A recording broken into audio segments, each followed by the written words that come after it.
আসসালামু আলাইকুম এভরিওয়ান, আশা করি সবাই খুবই ভালো আছেন। আপনাদের দোয়াতে আমিও খুবই ভালো আছি। সো বরাবরের মতন নতুন আরেকটি ব্লগ নিয়ে আপনাদের সামনে হাজির হয়ে গেলাম। তো ব্লগটা শুরু করছি একদম সকাল থেকেই। আমরা সবেমাত্র নাস্তা করে বসলাম। নাস্তা করার পরে হচ্ছে একটা গ্রিন টি নিয়ে নিলাম। ভাবলাম আজকে থেকে আর ওরকমভাবে দুধ চা খাবো না, একটু বেশি এডিক্টেড হয়ে যাচ্ছিলাম এটার উপর, তাই ভাবলাম একটু এটা কাটানোর ট্রাই করি। তো আমার যেহেতু খাওয়াই লাগে, তো আমি হচ্ছে গ্রিন টিটা নিলাম। আর এই যে সকালের নাস্তা খাওয়া কমপ্লিট করতে না করতেই আবার দুপুরের খাবারের যোগান দেওয়া শুরু হয়ে গেছে। মানে এটাই হচ্ছে মেয়েদের জীবন, সকালের নাস্তা শেষ করতে না করতেই আবার দুপুরের রান্নার তড়িঝড়ি শুরু হয়ে যায়। তো আমার হচ্ছে কালকে রাত্রে কিছু ভাত ছিল, তো এই ভাতগুলা হচ্ছে ভালোই আছে, যেহেতু ঠান্ডা প্রায় চলে আসতেছে, ওইরকম গরম না, তো এই জন্য আর কিছু হয়নি, পানি দিয়ে রাখছিলাম। তো এটা একটু ধুয়ে রেখে দিলাম। আর আমি হচ্ছে আগে ভাত বসাই দিলাম। গতকালকের কিছু অল্প অল্প করে তরকারি রয়ে গেছে, তো আজকের জন্য আর বেশি কিছু রান্না করব না, শর্টকাট কিছু রান্না করব। কয়দিন এত রান্না করতেছে আর ভাল লাগতেছে না, তো এই কারণে শুধু ইলিশ মাছ ভাজবো, ডিম ভুনা করব আর ভাত। আর গতকালকে ডাল, তারপরে হচ্ছে ভাজি তরকারি এগুলা ছিলই। আর আবার আম্মু হচ্ছে কোয়েল পাখির মাংস রান্না করে দিছে, তো মোটামুটি অনেক কিছুই আছে। তো ওইগুলোর সাথে জাস্ট আমি হচ্ছে ডিম ভুনা আর ইলিশ মাছটা শুধু ভাজবো, ঝটপট করে এগুলো করে নিতেছিলাম। তো সব কিছু রেডি করতেছিলাম, ওইদিকে ডিম সিদ্ধ হচ্ছে, আর এদিকে আমার টুকটাক কিছু বাসন ছিল যেগুলোকে আমি এখন খুব ভালো মতন ধুয়ে নিচ্ছি। হাউসওয়াইফ বা গৃহবধূ, ইদানিং আবার বলা হয় হোম মেকার, ব্যাপারটা সেই একই রকম। সকাল থেকে ঘর গোছানো, রান্না করা, ছেলে মেয়ে মানুষ করা, এমন নানা কাজ, তার মধ্যে একটু সময় পেলেই মোবাইল দেখা, এভাবেই কেটে যায় সারাটা দিন। অথচ এই মানুষগুলো রাত দিন পরিশ্রম করেছেন বলেই টিকে থাকে কিন্তু সংসারটা। তারপরে দিন শেষে শুনতে হয়, কি করো সারাদিন বাসায়। সারাদিন যে কোনো এত কাজ করা হয়, তারপরে ওই শুনতেই হয় সারাদিন কি করলা, বা সারাদিন বাসায় শুয়ে বসে এই আমরা নাকি থাকি। হাউসওয়াইফ বলে যে স্ত্রীকে তাচ্ছিল্য করা হয়, সেই স্ত্রী স্বামীকে ছায়াসঙ্গী হয়ে কর্মক্ষেত্রে সফল করে। দেখা যায় সংসারের কোনো দায়িত্ব স্বামীর ঘাড়ে না দিয়ে হাউসওয়াইফ স্ত্রী সামলাচ্ছে সব, আর তার সব কাজই সেবামূলক কাজ হিসেবে গণ্য হয়। যেমন একজন গৃহিণী রান্না করে পরিবারের সদস্যের জন্য, এটাকে হোটেলের শেফের বেতন দিয়ে বিচার করা যায় না।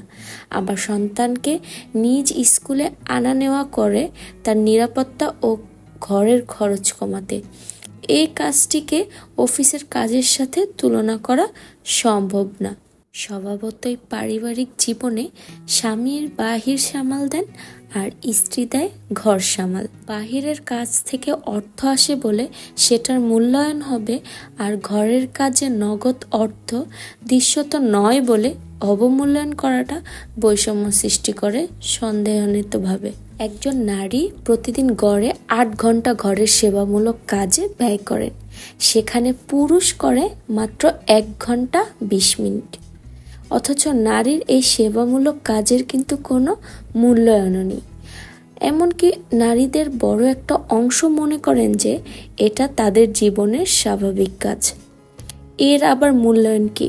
বস্তুত তারা তাদের সময় এবং পরিশ্রম সাপেক্ষে কাজের মূল্যায়ন নিয়ে সচেতন না। আমার স্ত্রী কাজ করে না, ও হাউসওয়াইফ, কথাটা বলার আগে ভাবতে হবে অফিসের 9টা-5টার কাজের তুলনায় সংসারের 24 ঘন্টার কাজ কোনো অংশে কম নয়। আর আধুনিক সময়ে হাউসওয়াইফদেরকে বলা হয় হোম মেকার।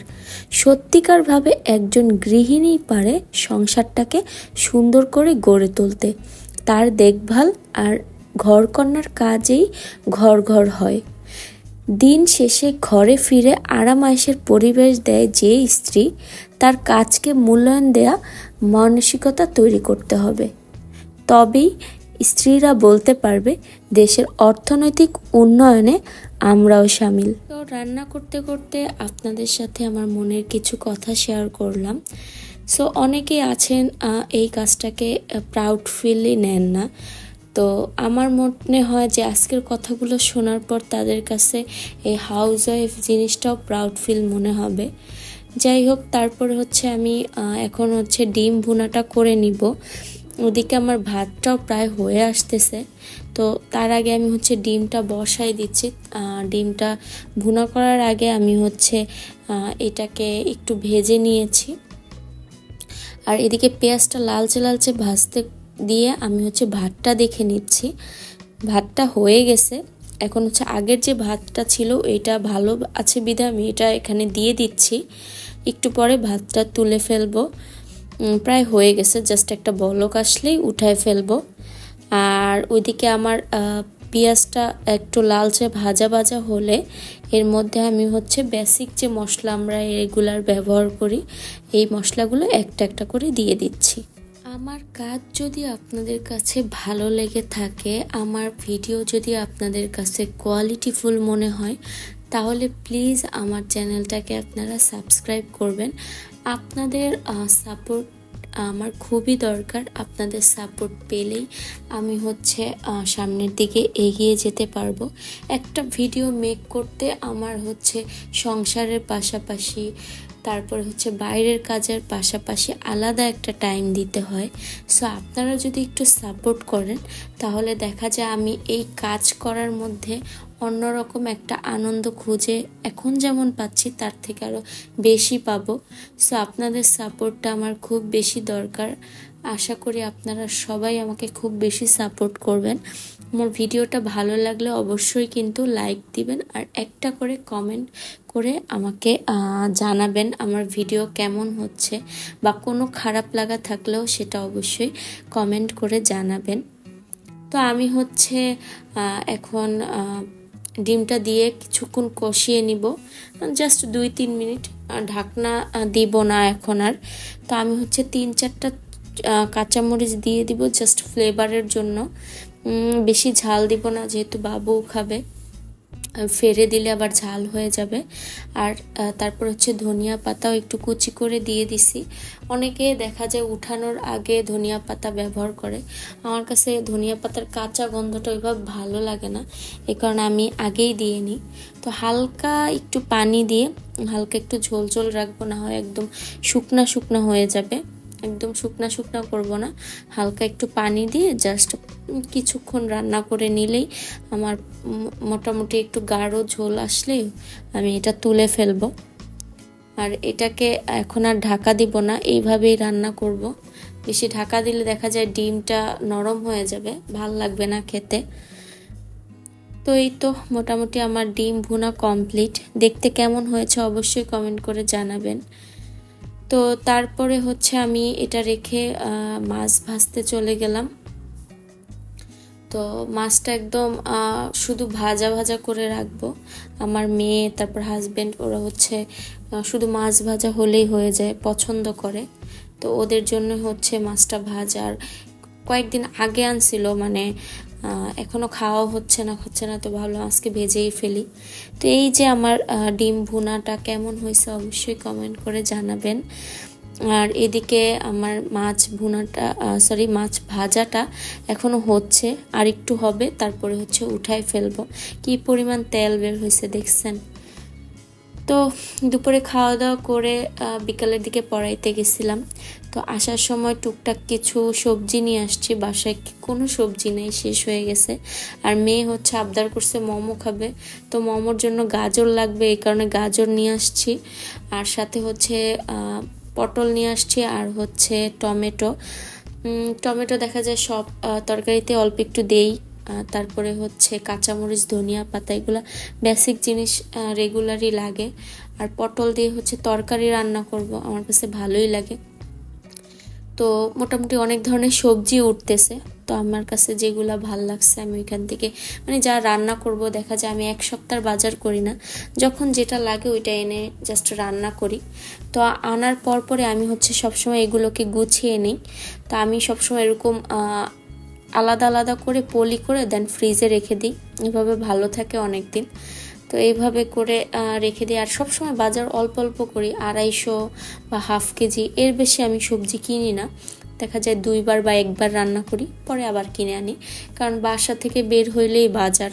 সো একসাথে কিনে আনাটা আসলে বের হওয়াই পড়ে।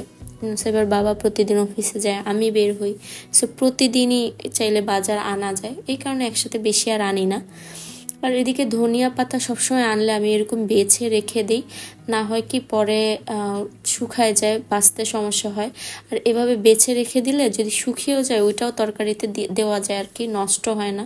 না হয় যে গোড়া সহ রেখে দিলে একদম পচে টচে যায়। তো এই কারণে আমি হচ্ছে এগুলো বেছে টেছে পলি করে রেখে দিব, তাহলে আর নষ্টও হয় না, শুকায় যাবে বাট পচে যায় না। আর জলপাই এনেছিল আমার মেয়ে, খাবে, তো অল্প একটু ওর জন্য নিছি, কারণ বেশি আনলে না নষ্ট হয়ে যায়। তো 10 টাকার না 20 টাকার জানি লোকটা দিল। তো ও যে কটা খাবে খাবে, পরে দেখা যায় টক বা ডাল রান্না করলে ওইখানে দিয়ে ফেলবো। আর হচ্ছে কাঁচামরিচটাও আমি বেছে নিব। তার আগে আমার ফ্রিজে আবার অল্প কয়েকটা ছিল, তো ওইটা আমি সবসময় ঝুড়িতে রেখে দিই। কাঁচামরিচটা দেখা যায় শুকায় যায় কিন্তু পচে না। তো এই ঝুড়িটা, ছোট্ট একটা ঝুড়ি, আমি কিউট দেখতে 10 টাকা দিয়ে কিনেছিলাম। ভাবতেছি পাইলে আরও এরকম 4-5টা কিনে নিব, দেখা যায় এক একটা সবজির জন্য এক একটা ঝুড়ি। তো এভাবে রেখে দিলে আর কি নষ্ট হয় না, দেখতেও ভালো লাগে ফ্রিজে। তো আমি মরিচের বোটাগুলো সব ফেলে টেলে একদম গুছাই নিব, এতে কি হয় পচে যায় না আর অপচয়ও হয় না জিনিসটা। আমি এখানে মনে হয় 20 টাকার না 30 টাকার কাঁচামরিচ আনছিলাম, আমার 2-3 দিন অনায়াসে চলে যাবে, আরও বেশিও যাবে। মানুষ হচ্ছে আমরা 2 জন, তো আমাদের আসলে ওরকম লাগে না। তবে সর্বমোট এখানে প্রায় 160 টাকার বাজার। সবজির আসলে অনেক অনেক বেশি দাম, এইটুকু জিনিস আনছি 160 টাকা। এখানে আমি চিন্তা করি যারা বড় ফ্যামিলি তারা কিভাবে কি করে আল্লাহ জানে, কিভাবে ম্যানেজ করে তারাই সত্যি ভালো জানে। আসলে আল্লাহ তাদের পাশে থাকুক। তো এই তো সারাদিনের টুকটাক ব্লগ আপনাদের সাথে শেয়ার করলাম। কেমন লাগলো অবশ্যই কমেন্ট করে জানাবেন, ভুল ত্রুটি থাকলে অবশ্যই ক্ষমার দৃষ্টিতে দেখবেন। আর কি কি চেঞ্জেস আনতে হবে, কি কি অ্যাড করতে হবে অবশ্যই আমাকে কমেন্ট করে জানাবেন।